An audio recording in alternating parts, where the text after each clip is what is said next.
Jail drug mule Cassie Sainsbury will marry her fiancé Scott Broadbridge in jail in a 2018 ceremony that the couple's celebrity agent said would be lavish and great exposure.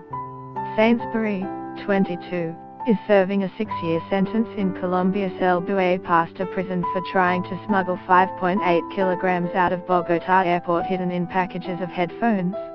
As a Colombian judge accepts Cassandra Sainsbury's second attempt at a plea deal, we look back at how the events unfolded.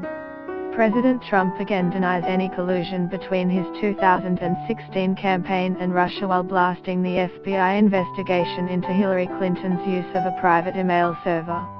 Military police have shot and injured a man wielding a knife at Amsterdam Schiphol Airport, one of Europe's busiest transport hubs.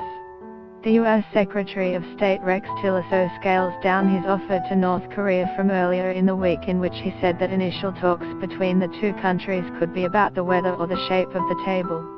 A police chase through the streets of Baltimore ends with the arrest of a man wanted for earlier shooting.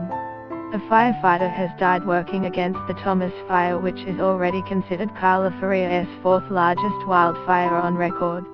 Dan Johnson fatally shot himself 2 days after allegations surfaced that he had molested a member of his church when she was 17 years old. The U.S. Federal Communications Commission voted along party lines on Thursday to repeal landmark 2015 rules aimed at ensuring a free and open internet, setting up a court fight over a move that could recast the digital landscape. As a Colombian judge accepts Cassandra Sainsbury's second attempt at a plea deal, we look back at how the events unfolded. Broadbridge, who was not with Sainsbury in Colombia, was engaged to her when she was caught. He had maintained that he would stand by her no matter how long it takes. Sainsbury was recently granted permission to hold her nuptials behind bars, and the traditional ceremony is expected to take place in the middle of next year. The couple's celebrity agent, Max Markson, told Adelaide's advertiser that he expected a WHO's who of Australian designers to create her dress. "It's going to be a special event and will attract attention across the country. That's great exposure," Markson said.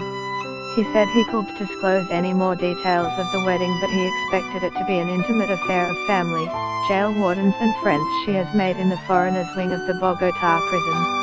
Get the latest news and updates emailed straight to your inbox. By submitting your email, you are agreeing to Fairfax Media's terms and conditions and privacy policy. The advertiser reported that no TV or magazine deal was in place, but Markson was confident of negotiating one. Sainsbury negotiated a plea deal in November and was sentenced to 6 years, a surprisingly lenient sentence. She could be in for as little as 3 years if she displays good behavior.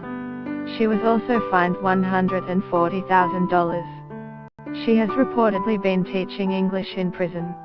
The former sex worker changed her story several times after her arrest.